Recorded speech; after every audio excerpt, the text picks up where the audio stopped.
Hey, Coach. We're ready whenever you are. Okay. The guys that didn't practice today were Tyreek, Edwards, and Damian Wilson. So they're all making progress. Hitch likewise didn't practice. So he's in the protocol, and he's just working through that. So we'll keep you abreast of it, how it goes. All right. Anyways, with that, look forward to the challenge of playing Atlanta. And we know they're a heck of a football team. So record aside, they've had some changes there, and I mean they're playing their tail off. So we'll be ready. We'll be ready for them as we practice throughout this week. With that, time, Drew. Go first to Harold Kuntz. Go ahead, Harold. Andy, two quick ones. One, just a little update on Tyreek and Clyde in terms of their status with injury-wise. What was the injury with Tyreek, just to clarify? And then Clyde, do you foresee him maybe trying to make a returning for playoffs, kind of situation there with him? Yeah, we're taking Tyreek day by day. So he's got his hamstring tightened up on him a little bit during the game. I think he's going to be fine. I want to make sure that thing gets a rest here today, and then we'll just see how it goes here tomorrow. So if he needs a rest tomorrow, we'll rest him tomorrow. But he went through the walkthrough and did all that. So I think he's going to be okay. Clyde is a different story. Probably won't have Clyde this week, but he's working at it. I mean, he's ahead of schedule, and that's a good thing. So go next to Seren Petro. Go ahead, Seren. Coach, I believe I saw that mathematically you can actually clinch before you take the field. Do you have a scenario of who will sit, who won't sit, if you do have that number one seed locked up? Yeah, I don't. I've got the guys ready to go, and that's what we're going to do. I mean, I don't like banking on other people. I've been doing this long enough where you never bank on others, man. Just get it ready. Get you guys ready to go, and we'll take it from there. So, but right now, to answer your question, our guys are getting ready to play. So. Go next to Pete Sweeney. Go, Pete. Hey, Coach, I know you guys are very close. Not trying to jinx anything here, but this may be the last time you have the starters out there. What would you like to see maybe ahead of the playoffs that might make you feel more comfortable for the run here? Yeah, listen, I mean, I haven't really gone there. We're thinking we've got 2 games. We got to get ready for those games. So against good football teams, that's the way we're approaching it. So, but every week we try to do the best we can, and so it's no different this week. I mean, we're going to try to play the best football we possibly can. Anything less than that, is unacceptable, right? I mean, that's just not where we're at. Go next to Herbie Tiopi. Go ahead, Herbie. Hey, Coach, good afternoon.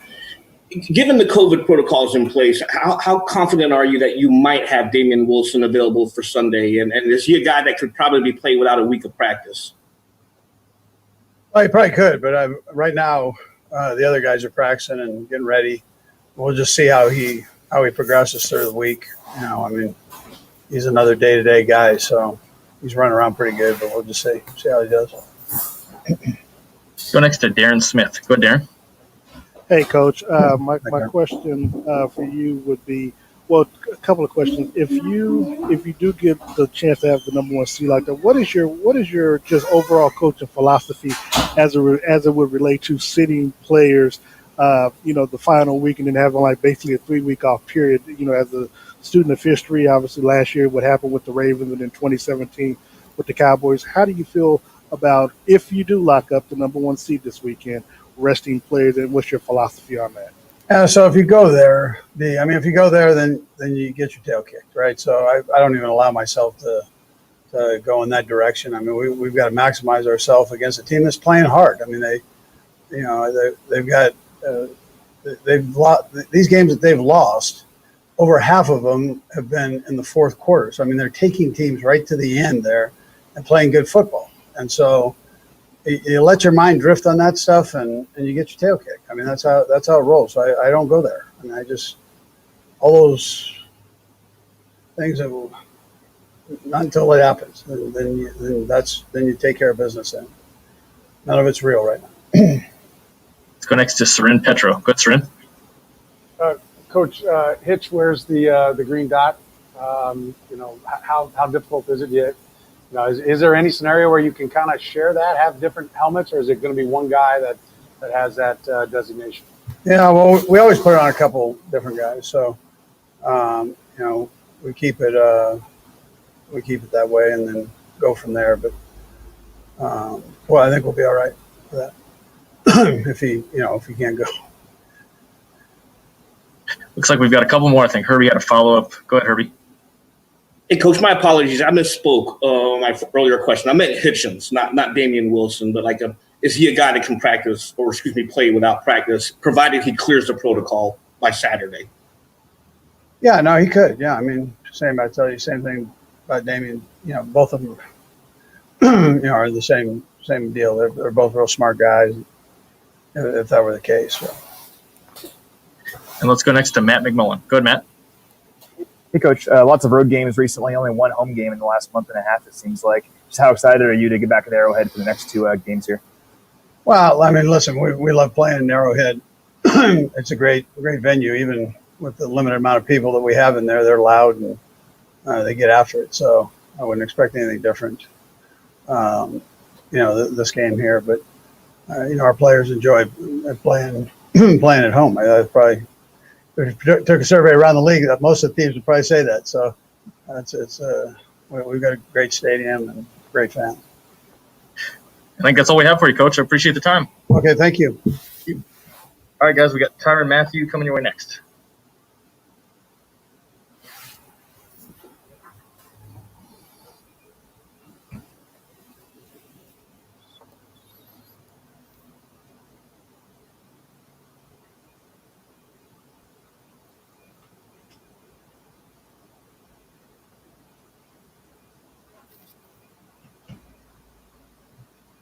All right, T, you ready for us? Yeah. All right, let's start with Sam McDowell. Go ahead, Sam.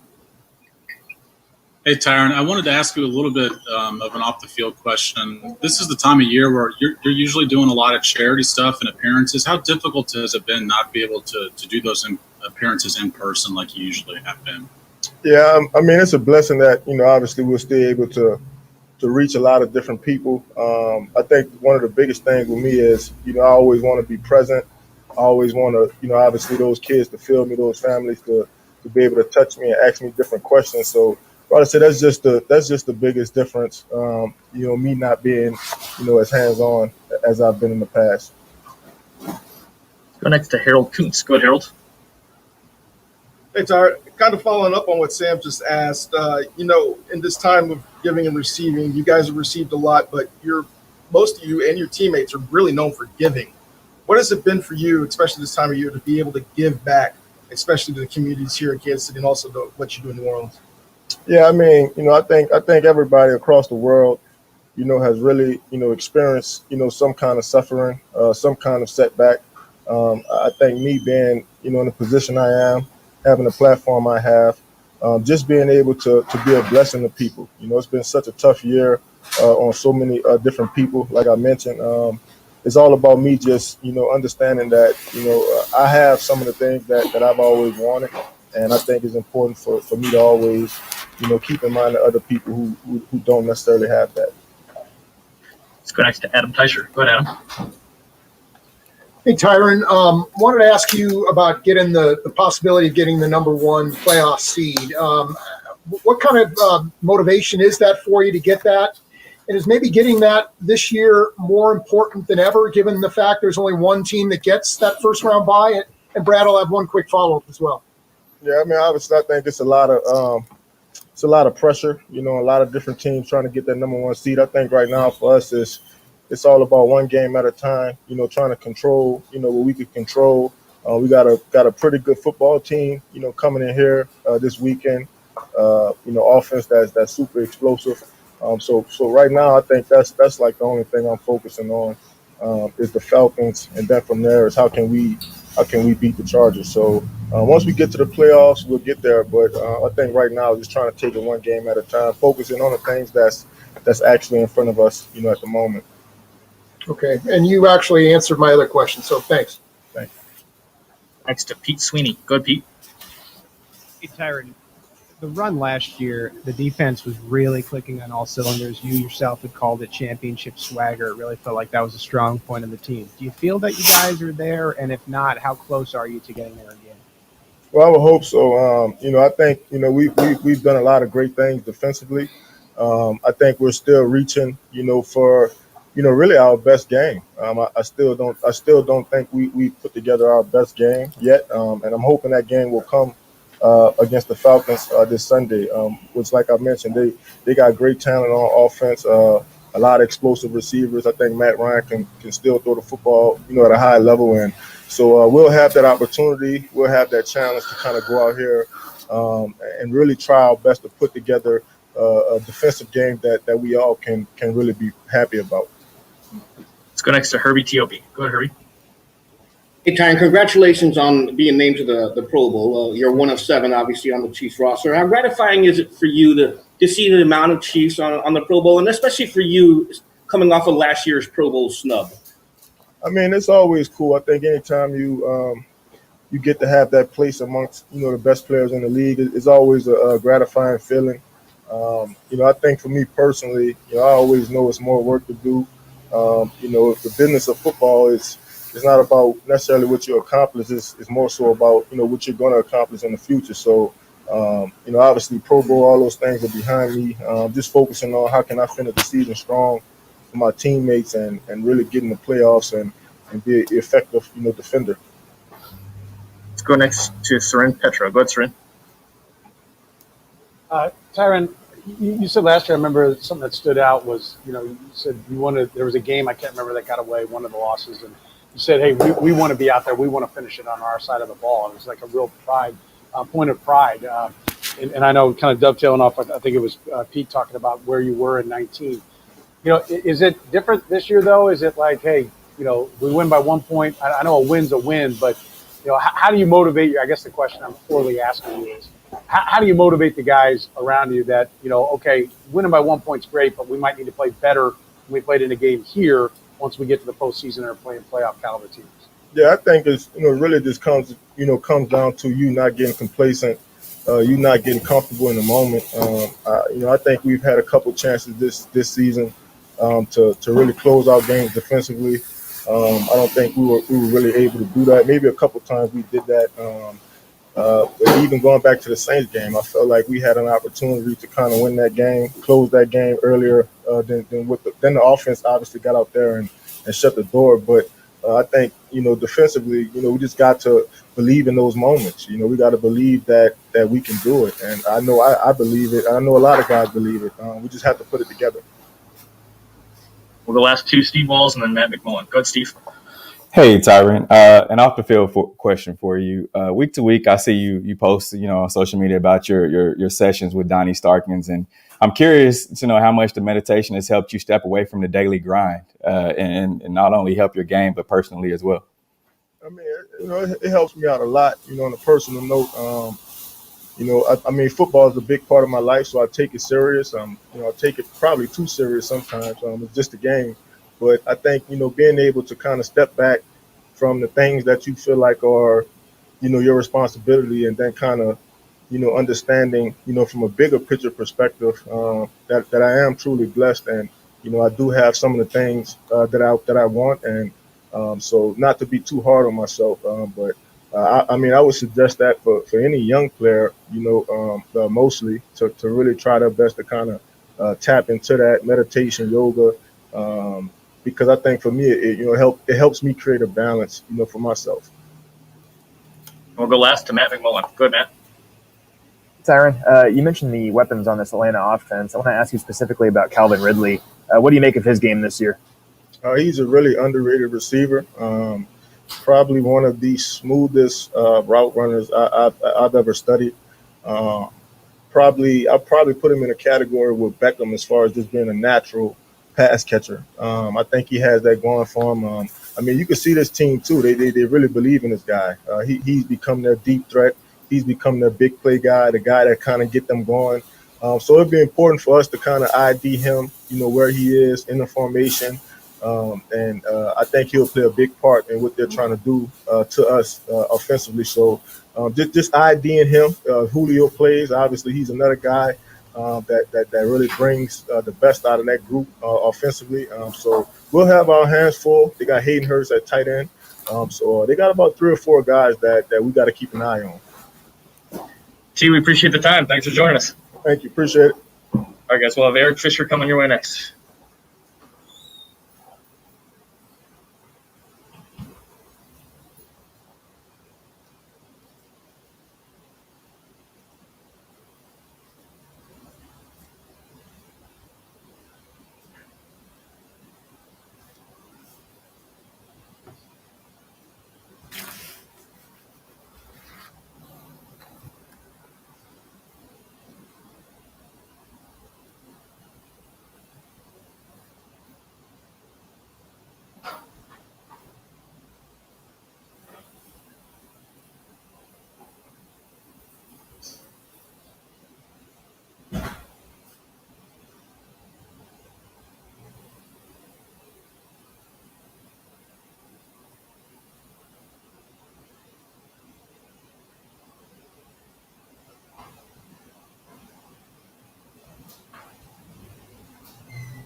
All right, Fish, can you hear us okay?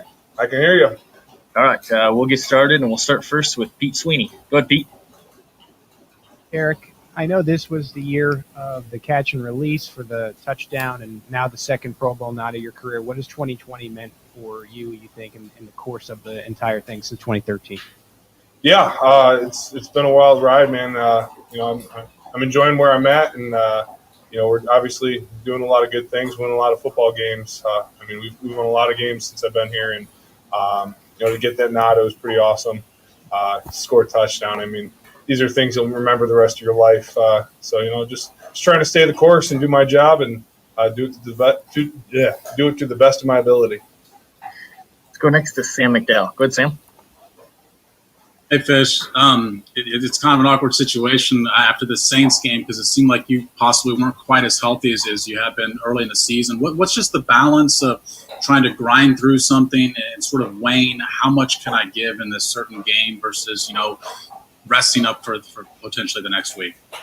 Yeah, just here we are in week 16, and obviously when you play every play of the season, you have a lot of wear and tear on the body, and you just keep grinding through things, man.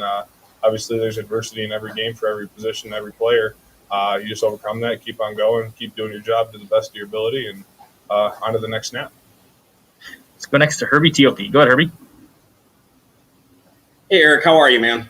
Good, how are you? Yeah, I'm well, thanks. To follow up on Sam's question there, I remember back in training camp you had mentioned you wanted to be a first-time All-Pro.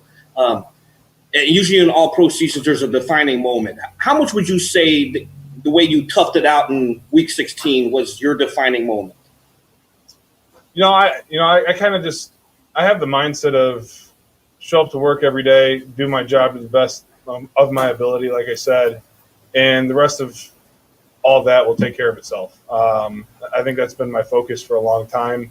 I'm not, obviously there's goals, but things that you do during the season, obviously take care of those goals. I don't know if there's a defining moment. I try to be as consistent as possible, and I think that's what pays off in the end.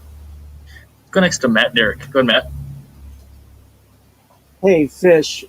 Patrick's always talking during the game to you guys and giving you feedback.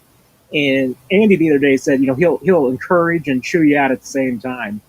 What are some of the kind of things that Patrick says to you during the game, and what kind of a leader is he like during the game? Yeah, I think we have such an awesome group where we have, I think we have a lot of leaders on the field at the same time, and we're all just motivating each other. But obviously, we talk about in the line room, you can look back on the season and you're going to have that one game that was your best game, and you're going to have that one game that was not your best game. And, everybody's going to have a game or a play or a series. And, I think we all just support each other and motivate each other. When we see a guy's struggling, we all, jump in to encourage, and, we just keep on rolling, man. It's a game that there's a lot of adversity, throughout. And, we never panic. We stick together and we do what we've trained to do, and we're enjoying it, having fun with it, and on to the next one, right? Next to Adam Teicher. Go ahead, Adam.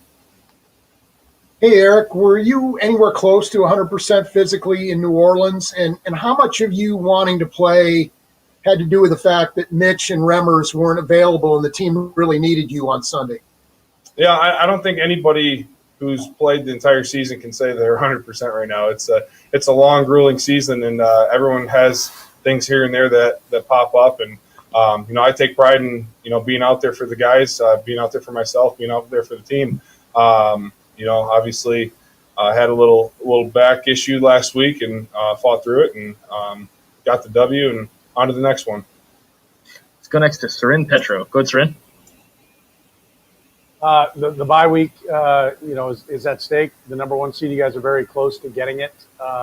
Where do you sit as far as you've had where you guys have sat and taken a week off? This would be kind of a unique scenario. I don't think you've ever had where you could potentially be in a spot to be sitting the last game, then also get a bye week to where it'd be 3 weeks in between games. How do you balance, like, what do you need or to be sharp versus, rusty when you're at this point in the season?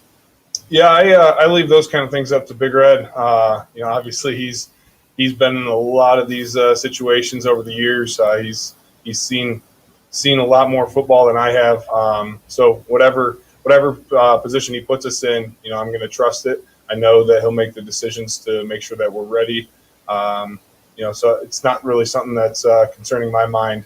But obviously there's thought processes that go into play there, and whatever it is, and we'll go out there and do our job.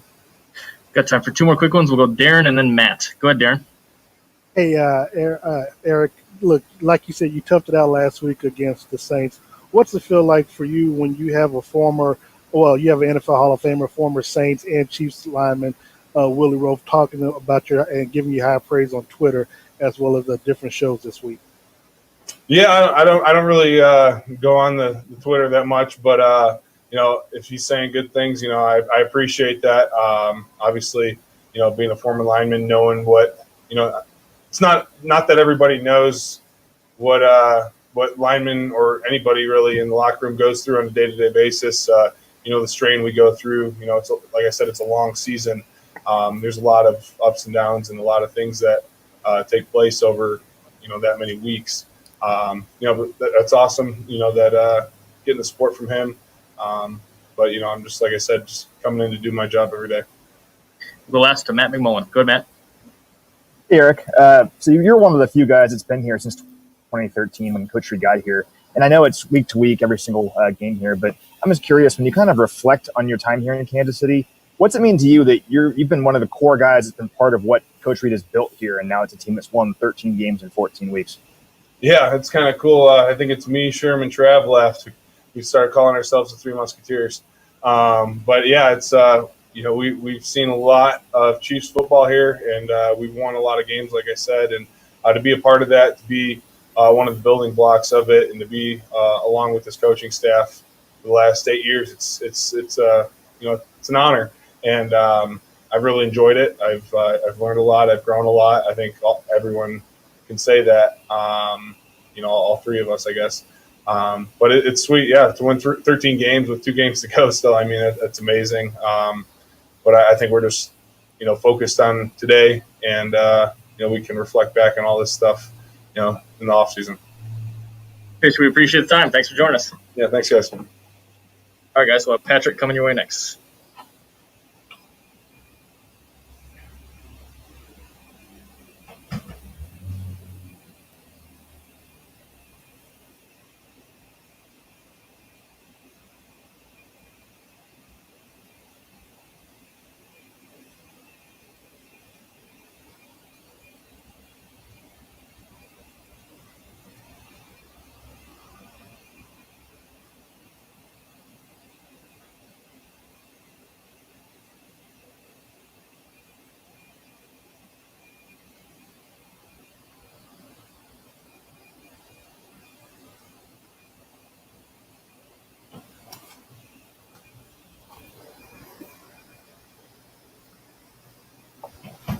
Hey, Patrick, you ready for us? Ready to go. All right, we'll start first with Sam McDowell. Go ahead, Sam. Hey, Patrick. I asked Tyron this earlier, but I'm just curious. You usually do a lot of charity appearances and stuff like that, and obviously COVID has wiped that out. What's it been like not to be able to do that sort of thing this year, at least in the same manner that you're used to? Yeah, I mean, it's been difficult to not be in the community. I think that's been the biggest thing. Obviously, with the quarantine rules and the protocols, you have to kind of stay at home and keep your social bubble. But, I mean, it's different. I mean, it's different than any year that I've been in a part of a team. You want to be a part of the community. You want to be able to go out to dinner, see people, see Chiefs Kingdom, and you don't get to do that. So just trying to grind away and enjoy as much time as I can with my teammates in order to go out there and have success on the football field. Go next to Adam Teicher. Go ahead, Adam. Hey, Patrick. I know you got work to do to get there, but you guys are on track to get the number 1 seed. What kind of prize is that? And is it maybe a bigger prize than ever, given that only one team gets it this year? And Brad, I'll have one quick follow-up. Yeah, I mean, I think you just take it week by week. I mean, obviously you want to get that number 1 seed, but we still got to win a football game. And we're playing a really good football team. And if you turn on that film and watch these guys play, you understand it's going to be a great challenge for us. And so we're just excited for the opportunity to get to be back in Arrowhead and get to go up against a really good football team. Okay, and that touchdown pass to Kelsey, How long have you been working on that one? Like, what is that one been in the playbook for a while? Yeah, I mean it's been in the playbook for I think before I was even here. I think you remember Don Terry Poe with his catch he got in the end zone with. So I mean it goes all the way back to then, and then that Monday night game in Denver, my first year starting, we ran the exact same play, and Kelsey got in, and so it's being able to pull from the inventory of plays that Coach Reid has. I mean there's several plays that he'll come back with. We'll have new ones, and we'll have ones that have been ran ever since he started coaching. Let's go next to Pete Sweeney. Go ahead, Pete. Hey, Patrick. A lot of people always talk about sort of the mind meld between you and Kelsey and Hill, and I'm curious now that Clyde might be out of the mix for a little bit here. Where are you with that when it comes to the rapport with Le'Veon Bell, and how confident are you that he's ready for the top snaps in this opportunity? Yeah, I mean, I'm extremely confident. I mean, he's had success everywhere he's been. I mean, he's been a top running back for a long time now, and I think he fits into our locker room really, really well. And so he's done a great job in the amount of snaps that he's gotten so far, and I'm sure that he'll continue to do better and better as he gets more and more snaps. And as long as the other running backs in that room, I mean, we got a lot of guys that have gotten reps in this offense and that are ready to step up and whenever their number gets called. Let's go next to Darren Smith. Go, Darren. Hey, Patrick, two questions for you. One, since we won't talk to you on Friday, Merry Christmas to you, but what is Christmas going to be like in the Mahomes household? And then I'll have a follow-up with you. Yeah, it's going to be different. I'm not going to have any of my family up. It's just going to be me and Brittany and Jackson. And, obviously a little difficult because you want to bring your family up, little sister, mom, dad, everything like that. But obviously can't do it this year. I'll get them their gifts in any way possible, and hopefully we can enjoy just having the time together that we do have. And then also, as a player rep on a more serious matter, how surprising is it for you that you read about players continually to break protocol, knowing what's at stake for them this season? Yeah, I mean it's difficult. I mean it's hard to say that. I mean obviously you want to follow protocol and do everything the right way, but I mean it is a trying time. I mean when you're in your house every single day. All year long. I mean, you kind of miss being a part of the community and be able to do stuff like that. Obviously, you have to be a professional and you have to be able to do that in order to come in here and play this sport and do what we want to do and what we love. But at the same time, you just try to hold each other accountable because you know it is trying and you want to make sure everybody's mentally right as well. We've got three left. We'll go right down the line, starting with Harold. Go ahead, Harold. Patrick, Merry Christmas as well. Since we won't see you beforehand, you've been a guy that's all about giving this year, and you've received a lot too. But what is it for you to give back to the community, and obviously with all the charities and everything? And then also, what do you want under the tree for Christmas? Yeah, well, as far as the giving part, I mean, being able to see the smile on people's faces in the community, I think is its own present in its own. I mean, the fact that I've been able to get blessed with so many opportunities and been helped out by so many people in this community and the communities that I've grown up in, I want to be able to give back just as much. And so, just trying to provide opportunities for everyone to get and to receive whatever they want. And for me, I don't know exactly. For me, I just want another win and then try to find a way to another Super Bowl ring. Let's go next to Seren Petro. Go ahead, Seren. Patrick, are you one that pays attention to and knows all the tiebreakers and what the different scenarios are? Have you bothered to Google or look up what beats what? I haven't. I just know if we win this week, then we'll kind of control our own destiny. So that's all you have to do is you have to keep winning games, and usually that stuff kind of works out in its own. Let's go next to Steve Walls. Go ahead, Steve. Hey, Patrick, you guys like to have fun on Twitter, posting old photos of your teammates using the hashtag new profile pic. I've seen posts from Tyreek, Kelsey, McCole, and other guys. Talk about that brotherhood and who has had the best one so far. Well, I by far had the best one, either mine or the one of Travis, dude. The one of Travis is classic. But having Coach Reid, I had to take it up another step, and it just kind of speaks to the brotherhood that we have on this team as we can make fun of each other and still love each other at the end of the day. And so that's how we are in the locker room, and it got taken to social media. And so hopefully there's no too bad pictures out there of me that might get brought back up. Patrick, we had one late ad. We're going to go last to Cliff. Go ahead, Cliff. Patrick, just doing a story on young quarterbacks. You just want to know how much pride you take in being among a group like yourself, Lamar, Deshaun, the guys were kids, black and white now, can look at you guys and see quarterbacks doing it all different ways as opposed to back when your grandfather was rooting for Doug Williams and, the numbers of black quarterbacks were few and far between. Yeah, I mean, you said it. I mean, exactly how you said it. It shows that no matter what your skill set is, what the color of your skin is, where you grew up at, you can go out there and be an NFL quarterback. You just have to work hard. You have to you have to persevere through adversity. You have to make sure that you just go out there and be who you are every single day. And if you do that, you have a chance of achieving your dreams, no matter what that is. Patrick, we appreciate the time. Thanks for joining us. Thank you.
All right, guys. 1 second here. Let me hit our button. So Tyreek, we are going to hold off and try to do Tyreek